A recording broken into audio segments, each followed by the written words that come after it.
লোকের সব পরীরা খুব সুন্দরী ছিল, কিন্তু দিব্যা পরীর সুন্দরতার কথাই কিছু অন্য ছিল। সবাই ওকে খুব ভালোবাসতো।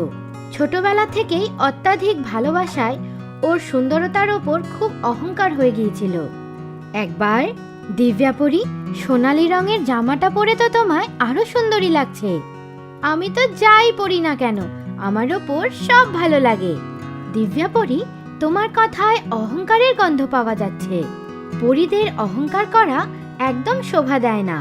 তোমার জানা উচিত কি শরীরের সুন্দরতার থেকেও বেশি মনের সুন্দরতার প্রয়োজন। এখন আমি সুন্দরী এত কি করতে পারি? দিব্যা, তোমাকে কিছু সময়ের জন্যে পৃথিবীলোকে গিয়ে থাকা উচিত। তখন তুমি বুঝতে পারবে কি আমার কথাটা কত সঠিক আর তোমার কথাটা কতটা ভুল। বাহ, আমার তো এমনিও পৃথিবীলোকে যাওয়ার খুব ইচ্ছে। কবে পাঠাচ্ছেন আপনি আমাকে ওখানে? আজই পাঠিয়ে দিচ্ছি, কিন্তু ওখানে খুব সাবধানে থাকতে হবে। পৃথিবীলোকে যেমন অনেক ভালো লোক আছে, তেমনি অনেক খারাপ লোকও আছে। কিছু লোক সৎ, কর্তব্যপরায়ণ, দয়ালু আর পরোপকারী, তো সেখানেই কিছু লোক খুব মিথ্যেবাদী, কঠোর, ঠকবাজ আর ক্রূর। দিব্যা পরী খুব খুশি হয়ে গেল। রানী পরী ওকে একটা উড়াজাহাজ দিল আর ওতে বসে ও পৃথিবীলোকের দিকে এগিয়ে গেল। পৃথিবীলোকে পৌঁছে ও একটা আশ্রম দেখতে পেল।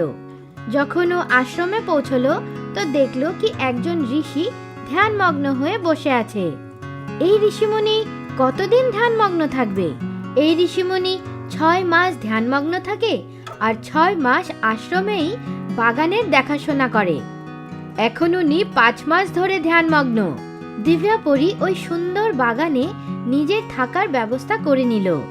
ও একটি মেয়ের রূপ ধারণ করলো। গোটা দিন বাগানের দেখাশোনা করতে লাগলো।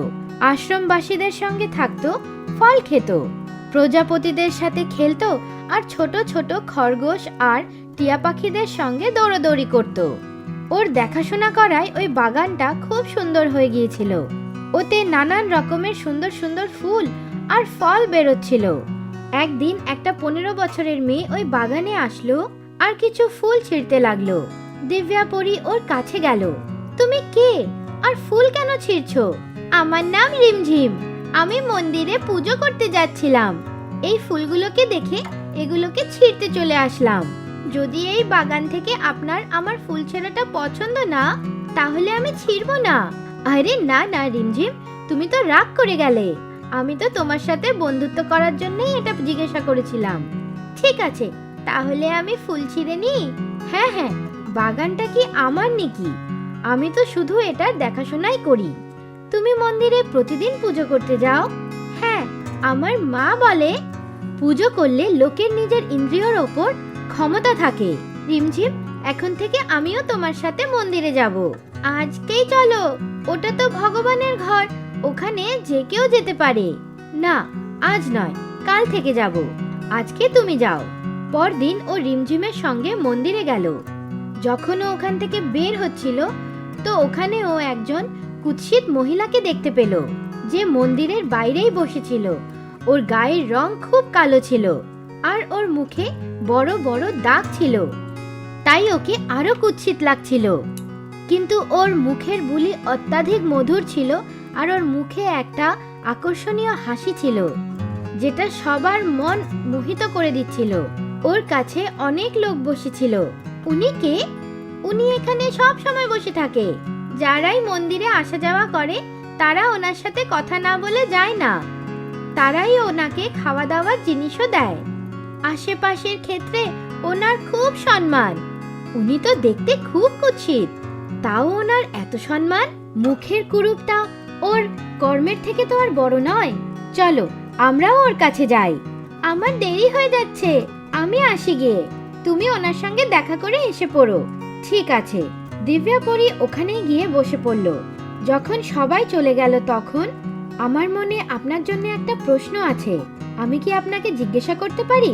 নিশ্চয়ই জিজ্ঞাসা করো। এখানকার লোক আপনাকে এত আদর আর সম্মান কেমন করে দিতে পারে, যেখানে আমি মানি কি একজন মহিলার সুন্দরতাই তার সবচেয়ে বড় সম্পত্তি। মামুনি, একটা সময় এরকমই ছিল যখন আমিও তোমার মতনই ভাবতাম। আমি যখন যুবতী ছিলাম তখন খুব সুন্দরী ছিলাম, আর নিজের সুন্দরতাকে সবসময় ওরকমই বানিয়ে রাখার জন্যে অনেক জিনিস নিজের মুখ আর শরীরে লাগাতাম। ওহো, তারপর হঠাৎ করে এমন কি হলো কি আপনার মুখ আর শরীর এমনটা হয়ে গেল? আমি সবসময় একজন বৈদ্যের কাছে যেতাম, আর সেই আমাকে নানান রকমের জড়িবুটি আর লেপ লাগাতে দিত। উনি আমার দুর্বলতার কথা জেনে গিয়েছিলেন কি আমার যে কোনো অবস্থাতে সুন্দরী হয়ে থাকতে ভালো লাগে। আপনার সুন্দরতার ওপর এত লোভ কেন ছিল? আমি একজন নৃত্যকার ছিলাম, তাই আমি জানতাম কি যতদিন আমার সঙ্গে সুন্দরতা আর যৌবন অবস্থা থাকবে ততদিনই আমার সঙ্গে ধন বৈভব সব কিছু থাকবে। আমার আশেপাশের লোকেদের থেকে প্রশংসা শোনাটা একটা নেশা হয়ে গিয়েছিল। আপনার সব সম্পত্তি কোথায় গেল? সব কিছু দান করে দিয়েছি। যখন রূপই আর থাকলো না তো ধন সম্পত্তি কি কাজের? কি হয়েছিল? একবার আমি আমার শৃঙ্গার কক্ষে বসে নানান রকমের তেল আর উপটন দিয়ে মালিশ করছিলাম। হঠাৎ করে যে মালিশ করছিল সে অল্প গরম তেল লাগিয়ে দিল, আর আমি ওর ওপর খুব রেগে গেলাম। ও কাঁদতে কাঁদতে আমাকে একটা অদ্ভুত দৃষ্টি দিয়ে দেখলো আর ওখান থেকে চলে গেল। বোধহয় আমার ওপর ওই মেয়ে মানুষটারই দুঃখের ছাপ পড়ে গেল, বা কোনো উপটনের জন্য অ্যালার্জি হয়ে গেল। তারপর যখন আমি স্নান করে ফিরে আসলাম আর আয়নায় আমার সুন্দর মুখটার দিকে তাকালাম তো আমি চিৎকার করে জ্ঞান হারিয়ে ফেললাম। তারপরে বৈদ্যজি আসলো, উনি আমাকে অনেক জড়িবুটি খাওয়ালেন। আমার যখন জ্ঞান ফিরল তখন আমি শকে পড়ে গিয়েছিলাম। উনি আপনাকে ভালো করলো না? উনি আমাকে বলল, এখন তুমি তোমার সমস্ত ধ্যান পরোপকারিতাতে লাগিয়ে দাও। যত হতে পারে ভালো ভালো কাজ করো, হতে পারে কোনো চমৎকার হয়ে যেতে পারে। আমি আমার সমস্ত ধন সম্পত্তি গরিবদের মধ্যে দান করে দিলাম আর একজন সমাজ সেবিকা হয়ে গেলাম। কুষ্ঠরোগীদের উপচারে নিজের জীবন সমর্পণ করে দিলাম। 10 বছর কেটে গেল। এখন আমার আর আমার সুন্দরতার ওপর কোনো লোভই নেই। আমি যেমনটা আছি খুব ভালো আছি। ওহ, তাই সবাই আপনাকে এত ভালোবাসে? এখন আমার শরীরে আর এত শক্তি নেই কি আমি কিছু করতে পারি। এখানকার লোকেরাই আমার লক্ষ্য রাখে। আপনার থেকে আমি অনেক বড় শিক্ষা পেলাম। আসলে আমি পরী লোকের থেকে এসেছি, একজন পরী। আপনি যদি বলেন তাহলে আমি আপনার শরীর আর মুখ আগের মতন করে দিতে পারি। না, এখন আর আমার সুন্দরতার কোনো লোভ নেই।